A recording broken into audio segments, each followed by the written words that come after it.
우리 두 손을 가슴에 얹고 이렇게 고백할까요? 하나님은 나를 사랑하십니다. 나는 하나님을 사랑합니다. 하나님은 나를 초대하셨습니다. 하나님은 나의 예배를 기다리십니다. 아멘. 여러분들이 고백한 것처럼 하나님이 이 자리에 여러분들을 초대하셨고 예배하기를 기다리셨을 줄로 믿습니다.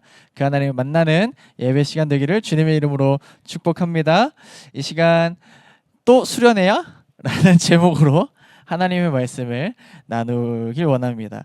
여러분 혹시 소문의 낙원이라는 노래 알아요? 지치고 병든 나그네여 우회토리나 별걸 다 해요. 설교 시간에 올해 4월에 발매된 곡이래요. 근데 이 곡이 발매되자마자 단시간에 굉장히 큰 인기를 끌었죠. 각종 챌린지가 인스타를 도배를 했어요. 교회고 학교고 뭐 어디든 막 이 챌린지들을 하기 시작했고 굉장히 열풍을 끌었었죠. 왜 이렇게 단시간 안에 이 소문의 낙원이라는 노래가 히트를 치고 열풍을 불었을까라고 생각해봤는데 아마도 사람들이 요즘 사는 현실이 너무 지치고 힘들고 진짜 병든 것처럼 살아가기 때문은 아닐까. 고개가 막 끄덕여지나요? 너무 지쳐있기 때문 아닌가 싶어요. 지치고 힘든 현대인에게 이 직설적인 가사가 완전 공감되는 거죠. 지치고 병든 나그네요. 와, 나 같은데? 지치고 병든 나그네 완전 난데? 이런 생각이 드는 거죠. 그래서 웃긴 패러디로 이런 패러디도 막 떴잖아요. 지치고 병든 나 하고 끝나는 완전 내 얘기인데 이런 이제 이야기들이 공감대로 형성이 되는 거죠. 이 곡은 삶의 무게로 지친 이들에게 따뜻한 감동과 위로를 주는 힘이 있는 것 같아요. 저도 처음에 뭐야 무슨 이런 노래를 냈어, 되게 단조롭고 심심한 노래다 했는데 계속 흥얼거리더라고요. 지치고 병든 계속 얘기를 하더라고요. 노래하더라고요. 화려하고 다이나믹한 음악적인 요소는 없고 자극적이진 않지만 이 슴슴하고 따뜻한 힘이 있는 그런 노래 같아요. 여러분들은 이 노래를 들을 때 어떠셨어요? 좀 마음의 위로가 됐었나요? 좀 마음의 평안함이 좀 있었나요? 마음에 왠지 모를 따뜻함과 감동이 있었을지도 모릅니다. 나도 그 불치병이 없는 그곳, 나를 지치지 않고 쉼을 주는 그 낙원 가고 싶다. 그런 곳이 있으면 좀 가고 싶다 이런 생각이 들었을지도 몰라요. 그래서 처음 가사인 잠깐 앉아요 라는 이 가사가 나를 향한 따뜻한 초대처럼 느껴지기도 하는 것 같아요. 여러분 이런 곳이 있다면 내가 가서 좀 쉬었으면 좋겠다 하는 생각이 누구나 들 것 같아요. 학업 때문에, 관계 때문에, 미래 때문에 복잡한 생각 잠시 내려놓고 그동안 지쳤던 우리 몸과 마음이 좀 쉬었으면 좋겠어요. 쉬었으면 좋겠는 사람.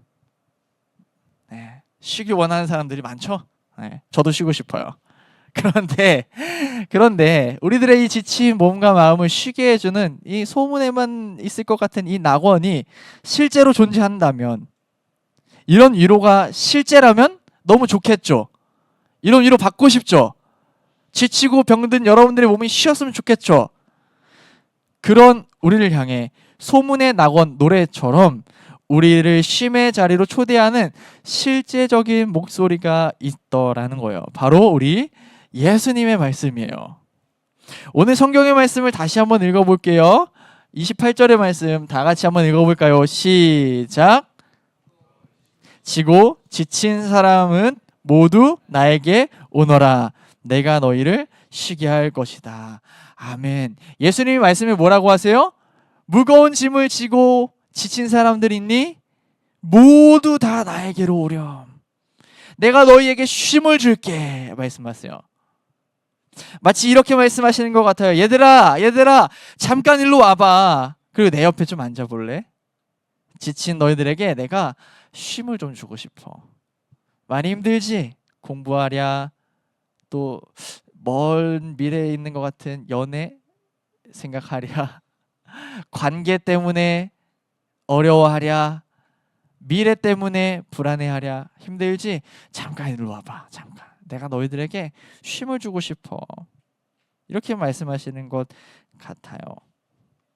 심지어 예수님이요, 그 초대에 모두 이리 와라 라고 말씀하세요. 모두. 어떤 모임이든 간에요, 여러분, 초대에는 조건이 있어요. 심지어는 뭐 동아리를 가입하려고 해도 그곳에 흥미가 있는 자, 뭐 그렇죠?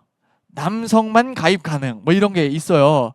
근데 예수님은요, 모두 오래요. 조건이 없어요. 남녀노소 누구나 친구가 많건 적던, 잘 살던 못 살던, 잘났든 못났든 모두 다 상관없이 예수님께 와라 말씀하세요. 그리고 오면 쉼을 주겠다 약속하세요. 여러분, 이렇게 나에게 오면 내가 쉼을 줄게 하는 약속은 진짜 자신 있는 사람만이 할 수 있어요. 여러분, 누군가가 여러분들에게 잠깐 일로 와봐, 혜원아 잠깐 일로 와봐, 내가 좋은 거 줄게 하고 따라왔어요. 근데 아무것도 안 줘요. 그럼 얼마나 실망되겠어요, 그렇죠? 저런 사기꾼 같은 강사님이 혜원아 내가 좋은 거 줄게 일로 와봐 했는데 강사님 믿고 왔어요. 근데 아무것도 안 줘. 뻥이지롱, 사실 없지롱, 이러면 얼마나 배신감 느껴요. 야, 강사님 말 절대 믿지 마. 가면 아무것도 안 줘. 맨날 오라고 말만 해. 이렇게 될 거 아니에요. 예수님한테 와, 나에게 와, 내가 너에게 쉼을 줄게. 예수님한테 진짜 갔어요. 근데 쉼을 안 주면 어떻게 돼요? 예수님은 사기꾼이 되는 거잖아요. 야, 예수님한테 갔는데 아무 소용 없어요. 그냥 다 뻥이야, 뻥. 이렇게 되지 않겠어요? 진짜 자신 있는 사람만 자신 있게 말할 수 있는 거예요. 와봐, 쉼을 줄게. 쉼을 줄게. 우리 주님은 이리 오라고 모든 사람들을 초대하세요. 예수님께 사람들이 몰려들고 많은 사람들이 예수님을 믿으면 예수님께 이득이 돼서 예수님 오라고 하시는 걸까요? 아니면 예수님이 약간 관종기가 있으셔서 슈퍼스타가 되고 싶으셔서 한 사람이라도 더 팔로워가 늘길 원하시는 마음으로 오라고 하시는 걸까요? 아니에요. 예수님은 진심으로 지치고 힘든 인생을 사는 우리에게 진짜 쉼, 위로, 조금 어려운 말로 평안을 주길 원하시기 때문에 우리를 부르시는 거예요. 그런데 예수님이 주시는 이 쉼을 얻으려면 우리는 먼저 예수님의 초대에 반응해야 해요. 예수님께 나아가야 합니다. 그래야 쉼이 있어요. 왜 예수님께 나아가야지만 쉼이 있을까요? 예수님께 나아가기만 하면 내 짐이 짠 사라져요? 그래서 쉼을 주시나요? 아니에요. 오히려 예수님께 가면요, 예수님의 멍에를 매야 해요. 근데 쉬어요? 이상해요. 여러분, 이 말이 무슨 말인지 살펴볼게요. 여러분, 먼저 멍에는요, 짐이나 농사기구를 끌기 위한 하나의 도구예요. 약간 이렇게 생겼어요. 그래서 지금 사람이 메고 있지만 원래는 두 짐승이 매는 거예요. 소나 말이 보통 멍에를 매는데 보통 두 마리가 하나의 멍에를 맵니다.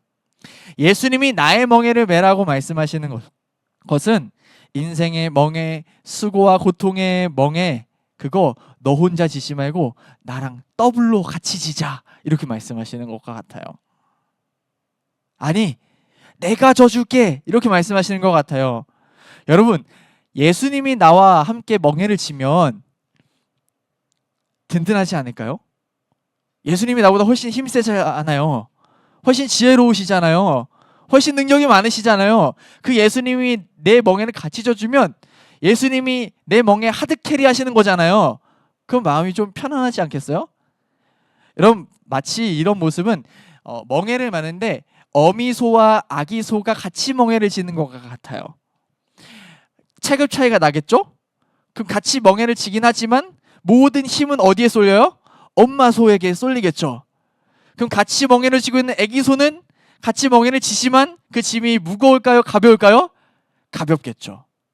예수님이 나에게 와, 그리고 나의 멍에를 매 라고 말씀하신 건 내가 너를 더 힘들게 할게, 어렵게 할게, 고통스럽게 할게가 아니라 내가 그 짐 대신 져줄 테니까 나랑 같이 하자, 이렇게 초대하시는 초대와 같다라는 거예요.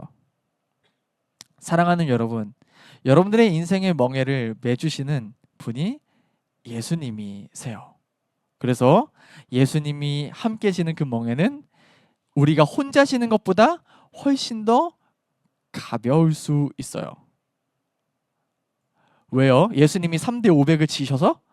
아니요. 예수님은 전지전능한 하나님의 아들이셔서, 예수님은 능력에 제한이 없으신 분이셔서, 예수님 모든 지혜와 능력의 근원 되신 분이라서, 그분이 여러분들의 인생을 함께 주시기 때문에 우리들의 인생의 짐이 가벼울 수 있는 거예요. 게다가 대박인 건요, 멍에를 매주시는 예수님이 온유하고 겸손하신 분이라는 거예요. 예수님이랑 같이 멍에를 져요. 근데 예수님이 까탈스러우세요. 그러면은 맨날 이제 우리가 실수할 때마다 지적하시는 거예요. 야, 그것밖에 못하냐? 아, 좀 잘 좀 해봐. 아, 내가 한번 용서해 줬잖아. 다음엔 좀 잘해야지. 까탈스러우세요. 기분에 따라 행동하세요. 권위적이세요. 야, 내가 예수님인데 똑바로 안 들어? 막 이러세요. 그러면 그 멍에 같이 지고 싶겠어요? 에이씨, 차라리 나 혼자 지고 말지. 이런 마음 들지 않겠어요? 근데 예수님은요, 온유하고 겸손하신 분이래요. 그렇다는 것은 예수님이 우리의 멍에를 같이 매실 때 우리를 온유하고 겸손하게 대해 주신다는 의미예요. 조금 우리가 답답하고 느려도 온유한 마음으로 품어주신다는 거예요.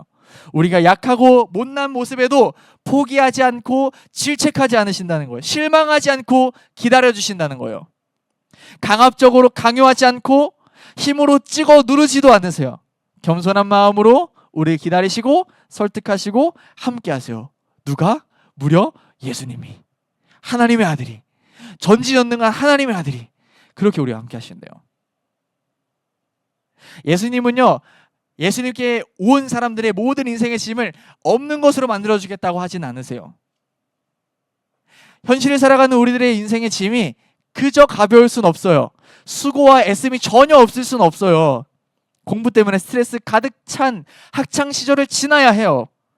때론 관계가 불안정해서 오는 불안과 외로움도 견뎌야 해요. 썸을 탔는데 그게 깨져서 너무 마음 아픈 그 순간도 견뎌야 돼요. 부모님과의 마찰도 있을 것이고, 진로를 고민하는 순간도 나를 답답하고 혼란스럽게 만들지 몰라요. 그런데 예수님은 그렇게 힘든 우리들의 인생 혼자 끙끙거리며 애쓰지 말고 나랑 같이 지자 말씀하시는 거예요. 혼자 그렇게 끙끙거리며 버티느라 애썼지? 이제 나랑 같이 하자. 내가 같이 해줄게. 내게 와. 같이 멍에를 매자. 그러면 숨통 좀 트일 거야. 좀 쉬는 느낌이 날 거야. 인생의 무게가 가벼워질 거야. 라고 말씀하시는 거예요. 사랑하는 여러분, 공부하는 거 어렵죠? 공부하는 거 어렵죠? 그런데 여러분들의 공부 현장에 1타 강사 정승재 생선님이 1대1 특별 과외 선생님으로 붙었어요. 완전 든든하죠? 여전히 공부가 쉬워요? 어려워요? 어렵지만 선생님과 함께하면, 아니 생선님과 함께하면 조금 마음이 가벼워져요. 그 멍에를 질만해요. 나의 진로의 문제 때문에 고민스럽고 답답하시죠? 뭐 해먹고 살지? 어떤 학교 가지? 무슨 과를 가지? 나는 잘하는 게 뭐지? 나는 왜 태어났지? 막 여러 가지 고민스러우죠? 그때 진로 특강을 해주시는, 진로 컨설팅을 해주시는 전문가가 여러분들의 곁에 있다면 그 진로의 문제가 여전히 여러분들에게 남아있지만 고민이 한결 가벼워지는 거예요. 누구랑 함께 하는가, 누구랑 그 짐을 함께 지는가가 매우 중요하다는 거예요. 시험 기간에 1타 강사가 아닌 제가 여러분들한테 기웃대면서 강사님이 좀 수학 문제 좀 알려줄까? 참고로 저는 수포자였습니다, 학창시절에. 그럼 여러분들을 도와주니만 못한, 방해만 안 하고 저리 갔으면 좋겠는 그런 마음이 들지 않겠어요? 진로에 대한 문제도 글쎄요, 저한테 진로 상담 받으면 뭔가 명쾌해질까요? 글쎄요, 전문가가 훨씬 더 잘 해주지 않을까요? 그렇다고 나에게 진로 상담 받으러 오지 말라는 건 아니에요. 우리 인생의 짐을 누구랑 지느냐가 대단히 중요하다는 것을 이야기하는 거예요. 예수님과 함께 한다면, 예수님과 그 인생의 짐을 같이 진다면 완전 대박이라는 거예요. 손 안 대고 코 풀 수 있는 거예요. 대박이죠. 그렇다면 그 예수님의 초대에 응해서 우리가 어떻게 예수님께 갈 수 있을까? 방법은 아주 간단해요. 거창한 것이 아니에요. 예배당에 오는 거, 예배 자리에 오는 것, 물론 그 모습 중에 하나일 수 있지만 예수님께 가는 것은 내 짐을 가지고 있는 그대로 예수님께 기도하는 거예요. 뭐라고요? 뭐라고요? 기도하는 건데 어떻게? 내 짐을 가지고 있는 그대로 예수님께 기도하는 거예요. 고민과 불안을 숨기지 않고 털어놓는 거예요. 그렇게 솔직하게 나의 이야기를 털어놓는 그 자리가 예수님께 가는 길이에요. 예수님의 초대에 응답하는 길이에요. 그런데 나 혼자 그 길을 가면 쉬워요? 어려워요? 어려워요. 여러분들 삶의 현장에서 기도해요? 잘 안 하게 되죠? 잘 안 하게 돼요. 나 혼자 예수님을 찾으려고 하면 너무 어려워요. 그래서 우리가 이렇게 함께 모여서 예배하면서 그 길을 걸어가는 거예요. 예수님께 함께 가는 거예요. 특별히 예수님께 나아가기 어려운 친구들을 위해서 예수님의 초대의 자리에 집중하며 가기 위해 마련한 행사가 있어요. 그게 바로 수련회예요. 수련회. 와우. 여러분, 수련회는 여러분들을 귀찮게 하는 교회 행사가 아니에요. 해야만 하기 때문에 억지로 해야 하는 이벤트도 아니에요. 우리와 함께 하길 원하시고 여러분들을 초대해서 쉬게 하고 싶으신 그 예수님을 만나게끔 여러분들을 도와주는 자리가 수련회의 자리예요. 그래서 수련회의 자리가 너무 중요하고 귀해요. 이 시즌이 되면 또 수련회야. 또 2박 3일 또 가야 돼. 불편해 죽겠네. 이런 마음이 막 올라오는 게 사실이에요. 또 중요한 인생의 문제들이 막 가득해요. 학원도 가야 되죠. 가족들과 여름 휴가도 가야 되죠. 친구들이랑 놀러 가는 것도 스케줄에 있죠. 물론 중요하죠. 근데 그것보다 훨씬 더 중요한 게 있어요. 수련회에 좋은 프로그램이 준비되는 것, 마음 맞는 친구들과 함께 가는 것 중요하죠. 그러나 그보다 더 중요한 게 있어요. 우리를 쉬게 하시겠다 약속하신 그 예수님께 가까이 하기 위함. 이것이 우리가 수련회의 자리에 가는 이유가 되어야 한다라는 거예요. 인생 가운데 혼자 끙끙거리며 애쓰던 그 인생의 짐을 완전히 편히 풀어놓는 자리로 내가 나아가는 거예요. 그리고 예수님과 함께 그 멍에를 메고 예수님의 방법으로 세상을 견디며 살아갈 힘과 지혜를 공급받는 자리가 수련회의 자리예요. 사랑하는 여러분, 제가 설교를 시작하며 나는 소문의 낙원, 여러분들 다 꿈꾼다고 했잖아요. 쉬고 싶다고 했잖아요. 내 짐이 좀 가벼워졌으면 좋겠다. 나 좀 편하게 살고 싶다. 여러분들이 고백했잖아요. 근데 세상에는요, 여러분들에게 그 쉼을 줄 것 같지만 막상 가면 힝 속았지? 없지롱? 이렇게 여러분들을 속이는 데가 너무나도 많아요. 근데요, 예수님께 가면요, 우리가 찾던 그 쉼이 진짜로 있어요. 그래서 예수님이 자신있게 오늘 말씀을 통해 초대하시는 거예요. 수고하고 무거운 짐진 자들아, 다 내게로 오라. 다 내게로 오라. 내가 너희를 쉬게 하리라. 나를 위로해주고 쉬게 해줄 곳, 나를 가장 나답게 해주는 곳, 다시 일어날 힘을 공급받는 곳, 그런 우리를 향해 예수님께서 내게 오라 말씀하시는 거예요. 예수님은요, 우리가 그토록 찾아 헤매던 소문의 낙원을 안내해 주시는 안내자가 아니에요. 예수님은 우리가 참 쉼을 얻을 낙원 그 자체가 되어주시는 분이에요.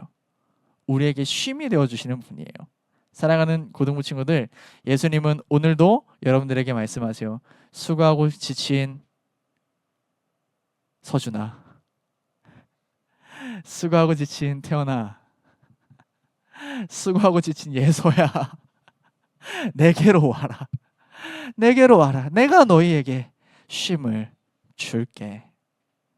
이 초대를 마음에 품고 여러분들의 현실의 자리에서도 날마다 예수님께 솔직하게 기도하며 나아가는 여러분들이 되기를 주님의 이름으로 축복합니다. 아멘. 또 여러분들에게 주어진 예수님께 집중해서 가는 그 길, 어디요? 수련회의 현장. 타협하지 않고 놓치지 않고 그 축복을 잡았으면 좋겠습니다. 아멘이신가요? 또 수련회야가 아니라 예수님께 집중해서 나갈 수 있는 길이구나, 예수님이 나를 한 번 더 초대해 주시는구나 라고 생각했으면 좋겠어요. 그렇게 여러분들의 인생에 지친 순간 예수님 안에서 진정한 쉼과 힘을 공급받는 은혜의 주인공이 여기 모인 우리 모두가 되기를 주님의 이름으로 축복합니다. 아멘. 기도하겠습니다.